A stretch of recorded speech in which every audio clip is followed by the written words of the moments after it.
Hello dear, welcome back to my channel. तो जैसा कि आप अपनी स्क्रीन पे देख सकते हैं, आज हम देखने वाले हैं जो हमारा आज टॉपिक होने वाला है difference between permutation and combinations. तो इसी को हम आज फील करने वाले एग्जैक्टली में होता क्या है। तो आइए बिना समय नष्ट किए स्टार्ट करते हैं। तो जैसा अपना टॉपिक अपने स्क्रीन पे देख सकते हैं, तो आइए हम आगे बढ़ते हैं। तो कुछ पहले बेसिक चीज़ जानना पड़ेगा हमें। तो हम सबसे पहले समझते हैं एन फैक्टोरियल। फैक्टोरियल क्या होता है, इसको हम ना इस तरह से रिप्रेजेंट कर, जैसे स्क्रीन पे देख सकते हैं एन फैक्टोरियल, इस तरह से भी लिख सकते हैं। ये होता क्या है, product of n consecutive natural number का प्रोडक्ट होता है। जैसे कि एन फैक्टोरियल ना, तो 1 2 3 4 5 एंड सो ऑन एन तक इसको हम रिप्रेजेंट कर सकते हैं। जहाँ एन क्या करता है, एन डब्ल्यू से बिलोंग करता है। ठीक है, आई होप आप समझ गए। यहाँ पे स्क्रीन पे देख सकते हैं एक एग्जाम्पल से 5 फैक्टोरियल को लिख सकते हैं 5 इंटू 4 इंटू 3 इंटू 2 इंटू 1। ये 1 2 0 के बराबर होता है। 3 फैक्टोरियल 3 इंटू 2 इंटू 1 ये 6 के बराबर होता है। 0 फैक्टोरियल किसके बराबर होता है, 1 के बराबर होता है। आप समझ गए होंगे फैक्टोरियल की चीज़ों को। तो आइए बढ़ते हैं आगे। जो आपका नेक्स्ट कॉन्सेप्ट है, तो समझिए परम्यूटेशंस का मतलब क्या होता है। यहाँ पे आप देख सकते हैं ना, इसमें एन थिंग रखा गया है। ठीक है, और ना हम क्या करेंगे, इसमें से 2 3 4 को एक साथ, एक को एक साथ या 0 को भी एक साथ को लेकर के हम कितने परम्यूटेशन बनाएंगे। तो यहाँ पे यही चीज़ लिखा गया, r is less or equal to n. ठीक है, क्योंकि एन थिंग है, या तो हम पूरा ले सकते हैं या तो उससे कम ही लेंगे जो हमारे पास है। तो इसलिए हमने लिखा है r is less or equal to n, r belong to W.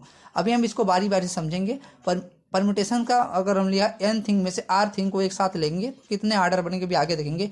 इसको एन पी आर से इसको रिप्रेजेंट कर सकते हैं, इसे पी एन आर से भी रिप्रेजेंट करके, जैसा स्क्रीन पे देख सकते हैं। कॉम्बिनेशन का कैसे रिप्रेजेंट करेंगे, एन सी आर से और एस सी एन आर से। आई सी का हम बारी बारी मतलब समझते हैं होता क्या है। ठीक है, तो आइए बढ़ते हैं आगे।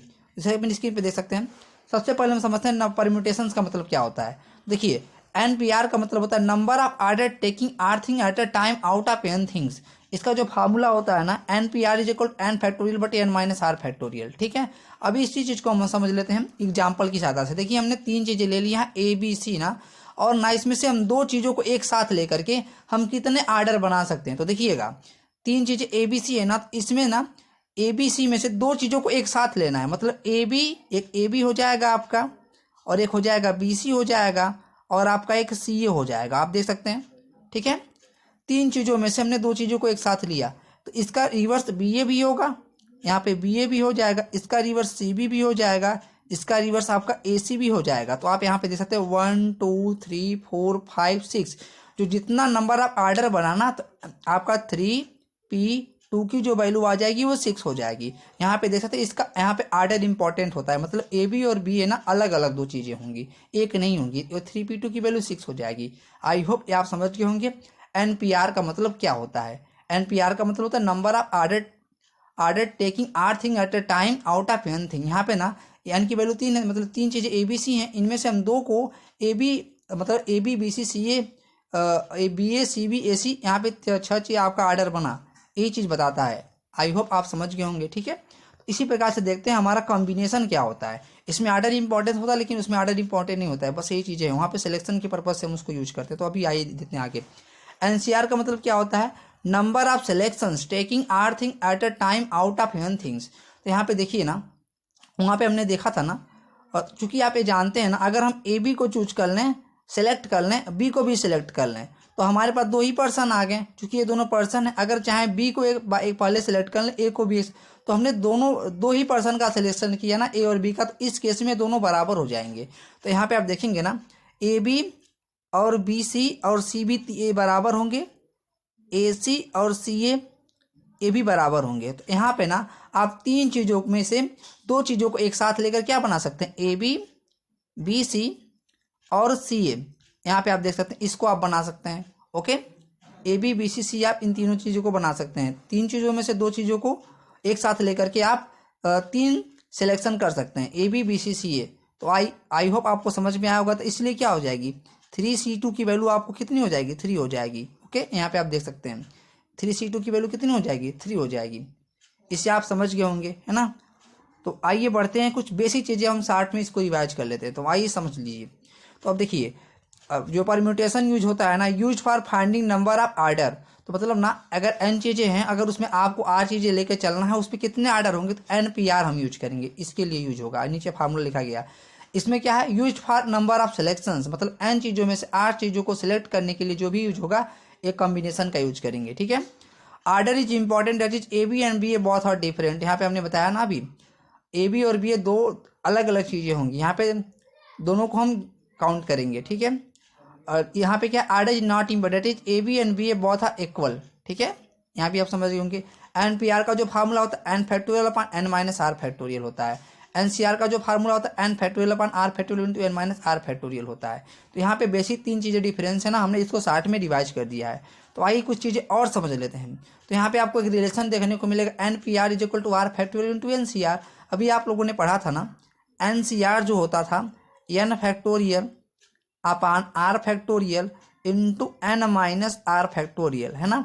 अगर आप इन चीज़ों को देखें ना ध्यान से, अगर आप इन चीज़ों को ध्यान से देखें तो आपको क्या मिलेगा, ये वाला एन फैक्टोरियल जो है upon n minus r factorial, यही आपका क्या है एन पी आर के बराबर है ना, यही आपका एन पी आर के बराबर है। नीचे आपका आर फैक्टोरियल बचेगा, आर फैक्टोरियल के इधर मल्टीप्लाई कर देंगे तो क्या हो जाएगा, r factorial into n C r is equal to n P r. आप देख सकते हैं फार्मूला आपका प्रूफ हो चुका है, ठीक है, ये फार्मूला भी आपका प्रूफ हो गया। तो आइए भी हमने जो चीज़ें लिया था ना, इसी को थोड़ा सा देख लेते हैं फार्मूले से कैसे। हमने एन की वैल्यू कितना लिया था, हमने एन की वैल्यू 3 लिया था, आर की वैल्यू 2 लिया था ना। आपको एन और 3p2 की वैल्यू कितना मिला था, 6 ना। यहाँ पे भी लगा दीजिए 3 फैक्टोरियल अपॉन 3 माइनस 2 फैक्टोरियल। हमने यूज किया क्या फार्मूला, एन पी आर जो हुआ था आपका n factorial upon n minus r factorial, ठीक है। इसी फार्मूले का हमने यूज किया। तो देखिए 3 फैक्टोरियल को लिख सकते 3 इंटू 2 इंटू 1, 3 माइनस 2 को लिख सकते 1 फैक्टोरियल, 1 फैक्टोरियल की वैल्यू 1 हो जाएगी आपकी, ठीक है। 3 इंटू 2 इंटू 1 अपॉन 1, ये क्या आ जाएगा 6 आएगा। आप देख सकते हैं हमने पीछे 6 लेकर आया था ना, ये फार्मूला भी वेरीफाई हो रहा है। इस फार्मूले से हम निकालेंगे और देखते हैं एन सी आर का वैल्यू, मतलब एन सी आर का फार्मूला भी हम लोगों ने क्या लिखा था, n C r is equal to n factorial upon r factorial into n minus r factorial ना। तो यहाँ पे आप देख सकते हैं ना 3c2 हमने लिया था, इसकी वैल्यू आपकी 3 है। तो इस फार्मूले से भी चेक कर लीजिए, 3 factorial upon 2 factorial into 3 minus 2 factorial. इसको आप सॉल्व करेंगे तो क्या आएगा, 3 को इंटू 2 इंटू 1 लिख सकते हैं, 2 फैक्टोरियल को लिख सकते हैं 2 इंटू 1, 3 माइनस 2 1 फैक्टोरियल आ जाएगा ना, 1 फैक्टोरियल को 1 लिख सकते हैं। तो देखिए ऊपर आ गया आपका, देखिए 2 से 2 कैंसिल आउट हो गया, 3 इंटू 1 3 हो जाएगा, 1 फैक्टोरियल को 1 लिख सकते हैं, 1 इंटू 1, 3 बाई 1 इंटू 1 क्या आ जाएगा 3 आ जाएगा। आपने देखा था ना जब 3 चीज़ों में से हमने दो को लेकर के एक साथ लेकर के उसको सेलेक्ट किया तो 3 आपको मिला था। तो आपको समझ में आ गया होगा एक्चुअली में आपका परम्यूटेशन और कॉम्बिनेशन के बीच में क्या डिफरेंस होता है। अगर आपको ये वीडियो पसंद आता है तो वीडियो को ज़रूर लाइक करें और चैनल को सब्सक्राइब करें। तो तब तक के लिए मिलते हैं next video. Thanks for watching, have a nice day. Okay, thank you.